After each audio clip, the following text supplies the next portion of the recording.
ओम अज्ञानतिमिरन्धस्य ज्ञानाञ्जनशलाखया चक्षुरुन्मीलितं येन तस्मै श्रीगुरुवे नमः। नमो ओम विष्णुपादाय कृष्णप्रेष्ठाय भूतले श्रीमते भक्तिवेदांत स्वामिन् इति नामिने।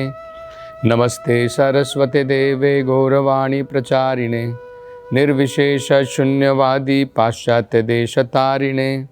जय श्री कृष्ण चैतन्य प्रभु नित्यानंद श्री अद्वैत गदाधर श्रीवासदि गौर भक्तवृंदा। हरे कृष्णा कृष्ण कृष्णा हरे हरे, हरे राम राम राम हरे हरे। हरे कृष्णा। तो पिछली कथा में हम चर्चा कर रहे थे महाराज परीक्षित ने किस प्रकार से अपने शासन के द्वारा, अपने क्षत्रिय गुणों के द्वारा कली पुरुष को अत्यंत दूर रखा। उन्होंने उसको जगह अपने राज्य में जरूर दी, लेकिन फिर भी कली पुरुष उसको कोई स्थान प्राप्त नहीं हो पाया, क्योंकि महाराज परीक्षित ने अपने राज्य में ऐसी व्यवस्था की थी कि लोग उन 4 पाप कर्मों में कभी निरक्त नहीं थे, उनसे कभी आसक्त नहीं थे। तो ये सब सुन करके शौनक आदि ऋषि बड़े ही आश्चर्यचकित होते हैं कि महाराज परीक्षित किस प्रकार के अद्भुत राजा थे। उन्होंने कली पुरुष के ऊपर दया जरूर दिखाई, लेकिन उसके साथ साथ इस प्रकार के प्रबंध किए अपने राज्य के अंदर में कि लोग कली पुरुष के द्वारा प्रभावित ना हो पाए। तो सूत गोस्वामी बताते हैं कि महाराज परीक्षित जो हैं वो कली पुरुष से ईर्ष्या नहीं रखते थे,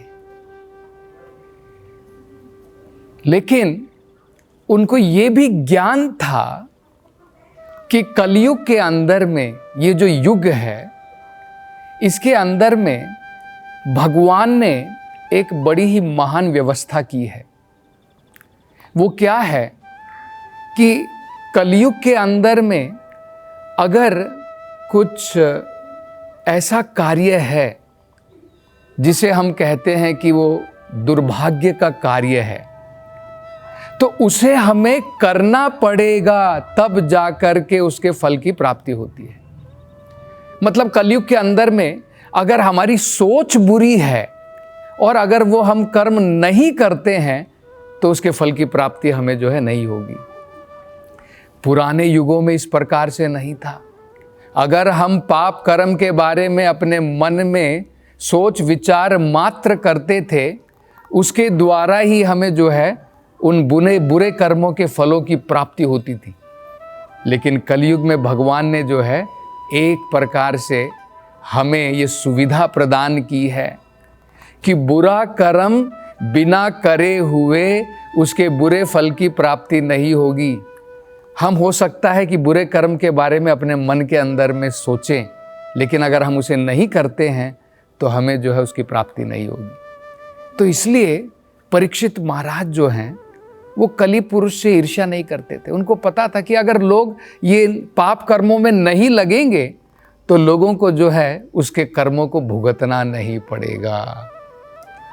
और दूसरी, भगवान ने क्या सुविधा दी है कलयुग के अंदर में कि अगर कुछ सौभाग्य का कार्यक्रम है, कुछ ऐसा कार्यक्रम है जो शुभ है हमारे जीवन में, उसके सोचने मात्र से हमें फल मिलेगा, उसे हमें करने की भी जरूरत नहीं है।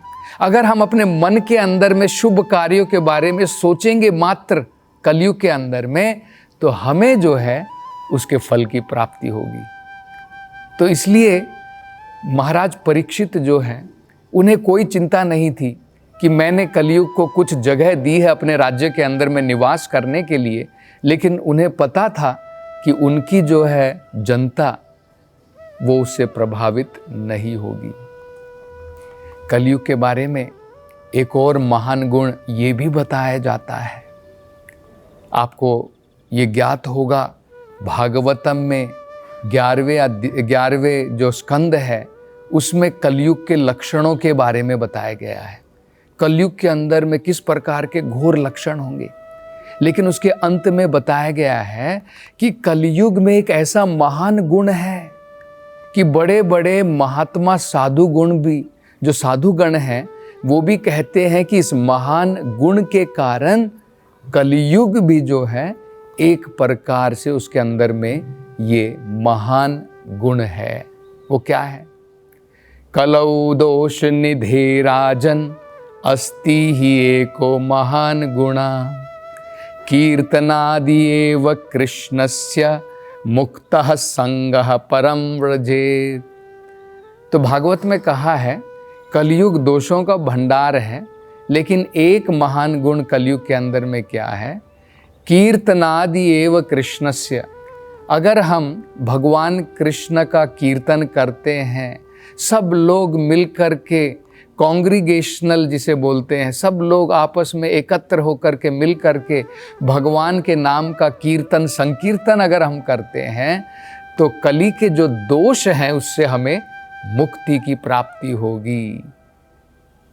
तो ये महान गुण परीक्षित महाराज को ज्ञात था, तो उन्होंने बड़ा ही अपनी तरफ से जो है ये प्रयास किया कि उनके राज्य के अंदर में एक प्रकार से, सही प्रकार से ये भगवान के नाम का कीर्तन होता रहे।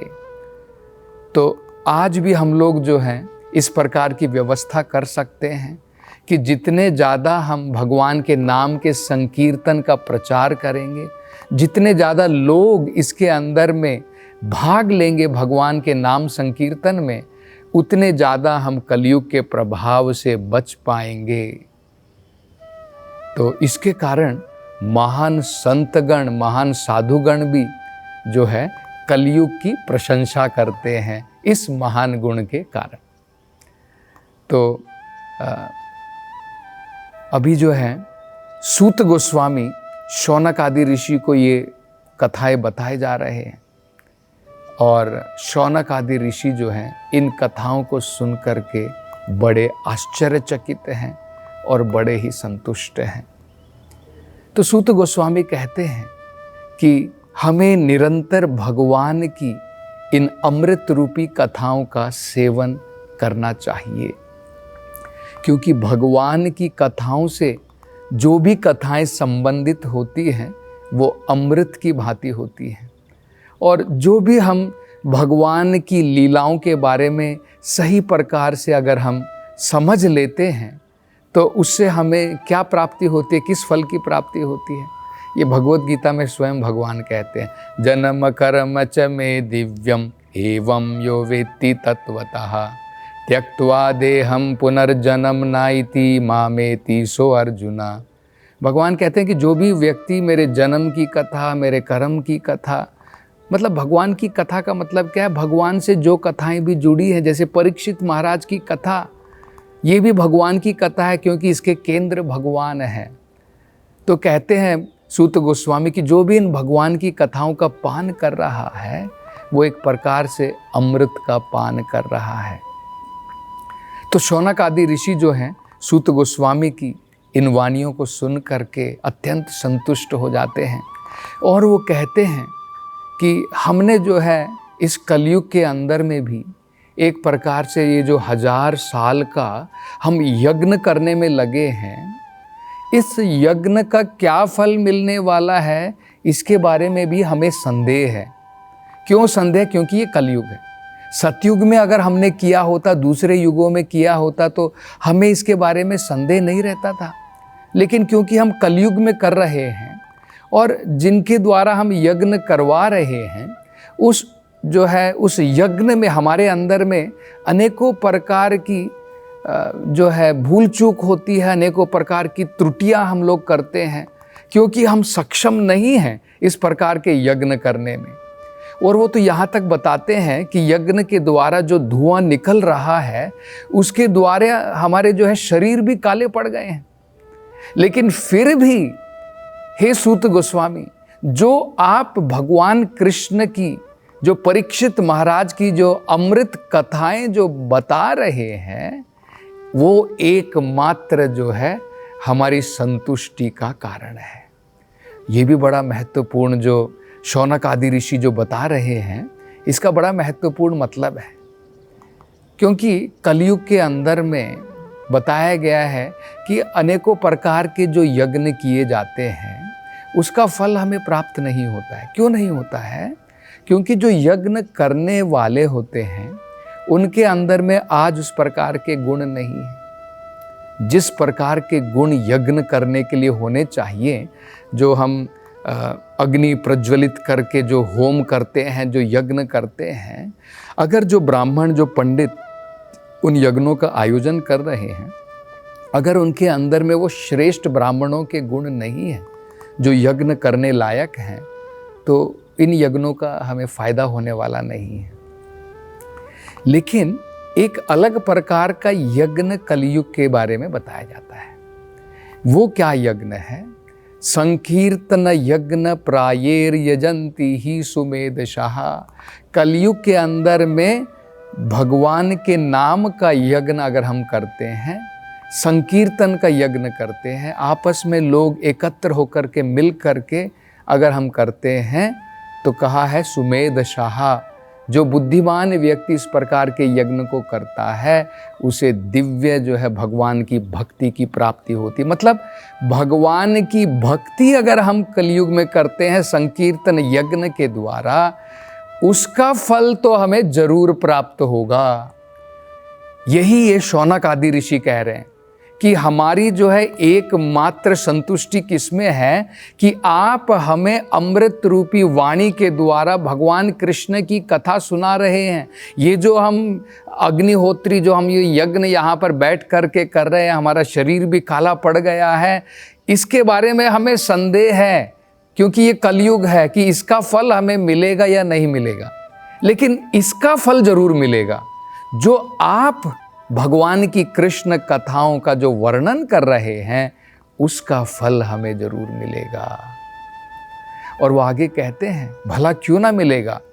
क्योंकि भगवान की कथाएं इतनी श्रेष्ठ होती हैं कि भगवान का जो शुद्ध भक्त होता है, उसका एक क्षण का अगर हम उनका संग करते हैं, उनका सत्संग करते हैं, तो वो सत्संग जो है, अनेकों प्रकार के जो लोग अनेकों प्रकार के धार्मिक कार्य करते हैं, अनेकों प्रकार की कोई तपस्या करता है, अनेकों प्रकार के कोई यज्ञ करता है, उन सब से कहीं जा कर के बढ़ कर के भगवान के महान भक्तों का संग है।